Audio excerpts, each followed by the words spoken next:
Coming up, the 1-year anniversary of the war in Ukraine. And later, dancers show stories of community and activism through art. College game day is in Iowa City for this weekend's top-ranked matchup. Send off February, some sunny skies are headed to Iowa City. This is DITV News at 8:30.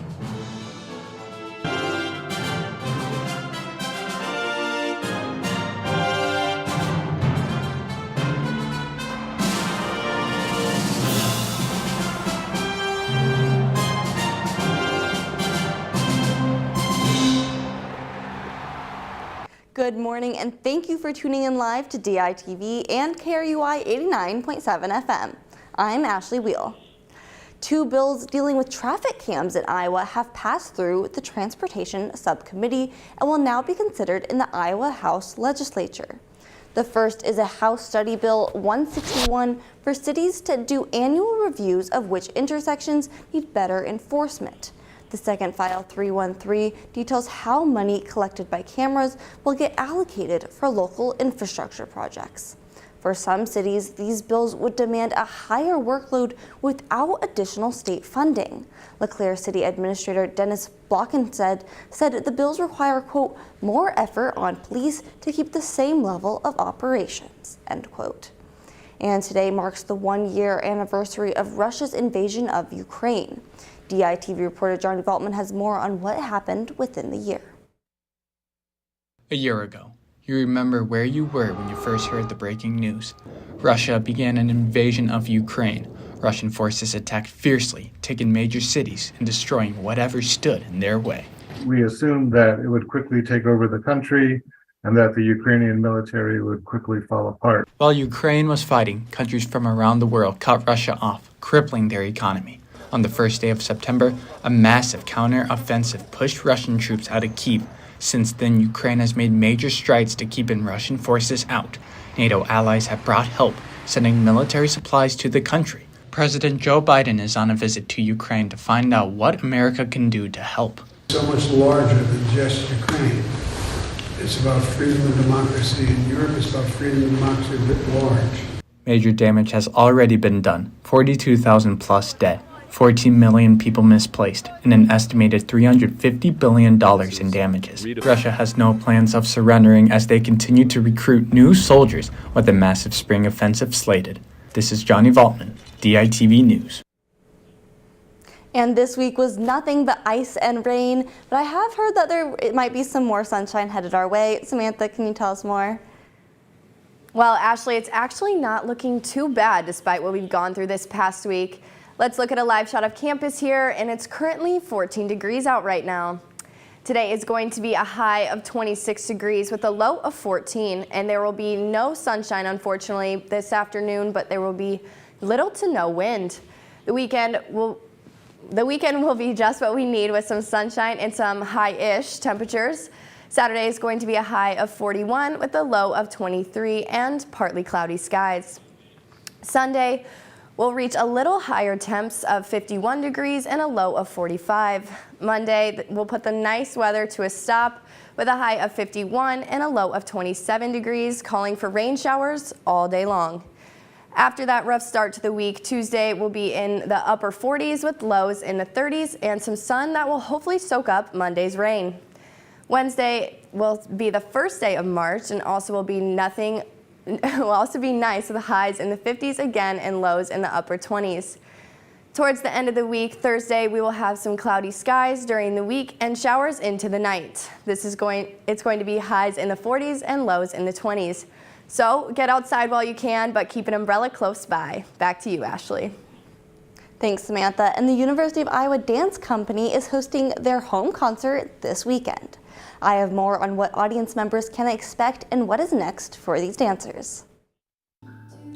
The UI Dance Company, a group of undergrad and graduate student dancers, is at their home theater, Space Place Theater, this weekend to showcase their year-long collaboration, which includes help from guest choreographers, the UI Environmental Coalition, and the Lena Project through the two works. This concert is stemming from all of these relationships and conversations, and really there's a theme of this concert that is focusing on human experience and behavior. So it's about climate change, sort of, but it's more so an expression of the systems that the students and I talked about that people live within. After this weekend, the dancers will continue to showcase their work with workshops in Iowa City and traveling around the Midwest to perform. Ultimately, for the students, is an opportunity to have a taste of professional dance life where they both are in the creative process and the social process of being in an ensemble together. And then they're also engaging in community work and performing outside of the university. The guest choreographer, Kieran Sargent, took inspiration from his own culture from Trinidad and Tobago, as well as letting the dancers take their own learning and movements to inspire the dances. I guess I'm inviting people to come to the show with a curious mind, but also with maybe an intention of how do I connect to these ideas? The concert continues tonight and tomorrow, starting at 8 p.m. each night. And recently, Governor Kim Reynolds signed into law a bill which caps the amount that can be paid out in medical malpractice lawsuits. The law places a cap on payouts for non-economical damages such as pain, suffering, and emotional damage. These payouts have been restricted to $2 million for hospitals and $1 million for clinics and individual doctors. And effective April 1st, the state of Iowa will end mandatory positive test reporting on COVID-19. The Iowa Health Department announced yesterday in a press release that reporting on the virus is not prevalent to the state. The state's report dashboard will also be shut down and will be replaced by influenza reports. Yet the Public Health Division will still monitor COVID-19, and Test Iowa will still provide free testing kits throughout the year. Now let's send it over to DITV Sports with Michael Merrick.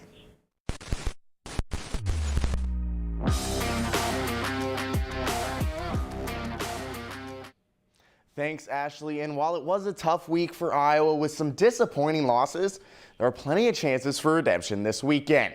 And after the Iowa women's team lost an embarrassing game to Maryland on Tuesday, 96-68, Hawks will look to bounce back on Sunday as College Game Day is coming to Carver. DITV sports reporter Aiden Wirtz has more on the big game.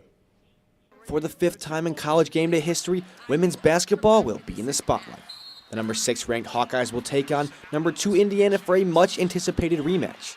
The first time around, the Hawks fell to the Hoosiers 87-78 in Bloomington. But with revenge on their minds, head coach Lisa Bluter and her bunch will be hungry for a win.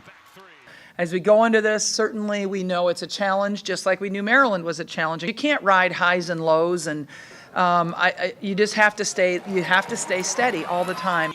The last time women's basketball hosted College Game Day was in January of this year, when UConn beat down on rival Tennessee in the Big 12 SEC Challenge game, 84-67. Going into the top-ranked matchup in Iowa City, returning senior and captain Kate Martin knows the importance of beating the Hoosiers in front of a black and gold crowd. And I mean, it doesn't matter the rankings. We're always excited to play, and obviously there's a lot of history between us and Indiana, so we always get really amped up for this game. With Sunday quickly approaching, Carver Hawkeye Arena is set for another sold-out showdown.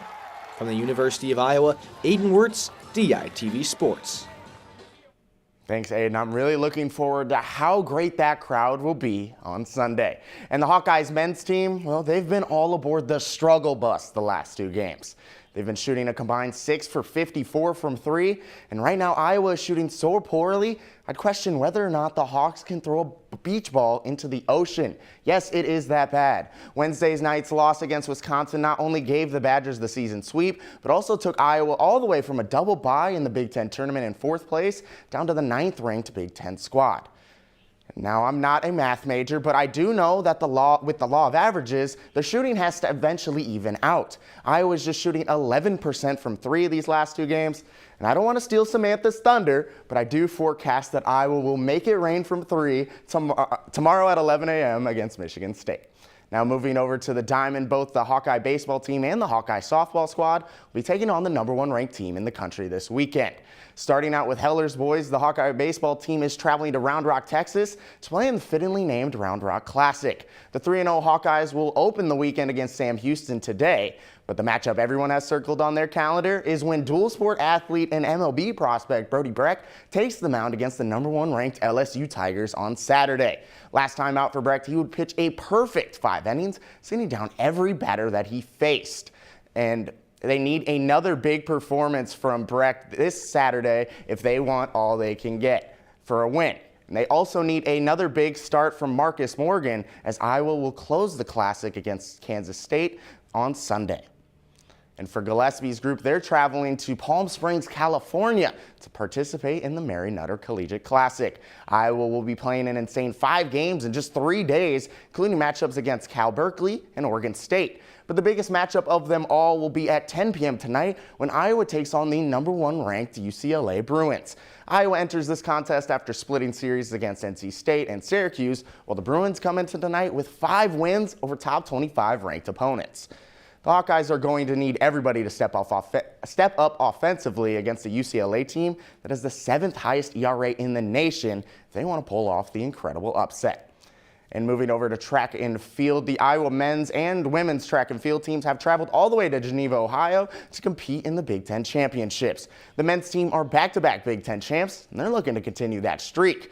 Going into this tournament, the men are ranked in 1st in the Big Ten, and the women are ranked in 5th. And nationally, both squads have been ranked within the top 20 for 7 event groups. The women are ranked in the shot put, weight throw, 60 meters, 60-meter hurdles, 200 meters, 400 meters, and 800 meters, while the men are ranked in the high jump, long jump, shot put, 600 meters, 60 meters, 60-meter hurdles, 200 meters, and 400 meters. And boy, was that a mouthful. Be sure to tune back in on Monday to see if the Hawks can win some gold and knock off some top-ranked squads. Now let's send it back to you, Samantha. Thanks, Michael. Remember that this weekend will be just perfect for outdoor activities. There will be sun and a bit of warmth that we've all been waiting for, and spring is about to be here. Let's just cross our fingers it'll stick around this time. Now, Southern California had their first rare blizzard last week as their largest snowfall since 1989 covered the bottom half of the state in slush. The state closed down all the schools in the area, 2 major highways, and Six Flags Magic Mountain. The snow is not expected to return to California, but at least they got to see it once this year. Now back to you, Ashley. Thanks, Samantha. And following her performance at the Super Bowl, it was recently announced that Rihanna will be performing at the Oscars on March 12th. She will perform her award-winning single, Lift Me Up, which was written for Black Panther: Wakanda Forever. The song is currently nominated for the Academy Award category of Best Original Song. This is Rihanna's first Oscar nomination. And thank you for tuning in to DITV News and listening to KRUI 89.7 FM. Be sure to head over to thedailyiowan.com for all your latest news between Monday and Friday, and check out more of our content on thedailyiowan.com/DITV. For DITV News, I'm Ashley Weil. Have a great day.